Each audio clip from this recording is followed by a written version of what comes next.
the Brown boys, the Brown boys, the Brown boys, we the Brown boys, the Brown boys, we the Brown boys.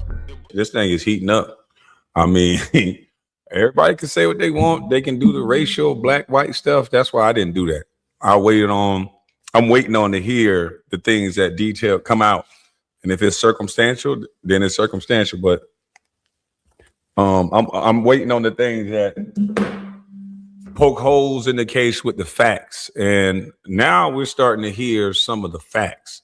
We're starting to hear that there are autopsy reports that there's no lungs in the body, there's no throat in the body. Why would you send a body with no throat and no lungs? Was his throat cracked, crushed, broken? Judge Mathis said that there was a mark or some pressure marks or bruising on the back of his neck. If you're pushing somebody down and holding somebody down, maybe underwater or just holding them on the edge of the boat, you could put enough pressure where you can crack the lung pipe, the throat pipe, windpipe. So why would some people online want to close an investigation when you have no cause of death? You haven't even determined, was his lungs full of water? We haven't determined what caused this young man to pass away. Now we add in this extra bit of information that, you got this small town, you got a hometown hero in Bart, who is a football player who comes from a long line of football players. In a town like that, they take care of their own. I come from Brunswick, Georgia, where Ahmaud Arbery situation happened, and they tried to cover that up. So let's not pretend these people that's rushing to judgment, these people that are automatically acting like they just know, there's no rushing to judgment when a child dies. It doesn't matter about your race and who you think is race baiting. If it was your child and the autopsy report did not tell you the cause of death for your child, you would be upset. You would be wanting some answers. So give that same respect. Let's not be on the internet and talking up for certain people. We don't know what happened. But now that I'm hearing all of these things, I'm starting to say, I smell a rat. Now, being that this has the racial element of a black young man out there with a lot of white folks, and next thing you know, he's talking to a young lady, that Katie, that might be the girlfriend or former girlfriend of Bart. And now you have motive. Bart may be upset because Bart was saying that he was in Wyoming, which he was until he came back to the party on July 4th. So he was there. So let's let Tisha Tell do her thing. Shout out to Tisha Tell. Is it Tisha Tell or Tisha Talk? Let me make sure I say her name right. Sorry, y'all. Tisha Tells, yeah. But yeah, man, let's get into this. Shout out to y'all. This is another pre-record. Hit that like button on the way in or hit it on the way out. You might not like it. So wait, hit it on the way out.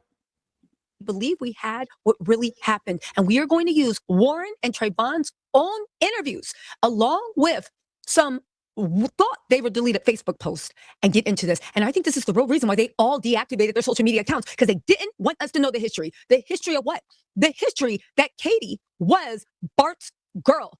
Who is Bart? Bart is Bart Edmonton Jr. He is a promising NFL player. Well, he's a future NFL player.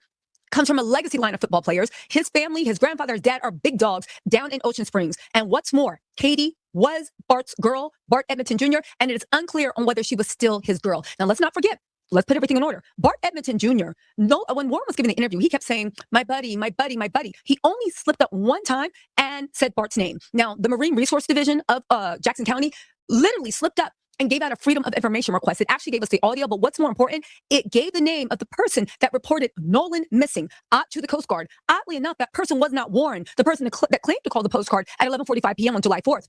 It was, in fact, Bart Edmonton Jr., who called, I believe they said it's at 10:05 a.m. on July 5th. Keep that in mind. Bart and Nolan were not known to be close at all. But what's more, it seems like they had a woman in common. Now, we do know from the audio, Bart Okay, so Bart was in the comment sections. I have evidence, but let me just give you the preview. Bart was in comment sections on people on either Instagram or Facebook being like, I've been in Montana for a year. What are you talking about? Trying to act like he wasn't down there on July 4th. The whole story changed when the incident report came out and his name was on the incident report as the one that reported Nolan missing. And even though you have been, not Montana, even though you have been in Wyoming playing football, you came home for July 4 weekend. Now, let me get this, right? Someone posted a picture of Katie and Bart. Now, they tried to delete this picture, but everything lasts forever on the internet. They look real comfy. They look really hugged up. It looks like.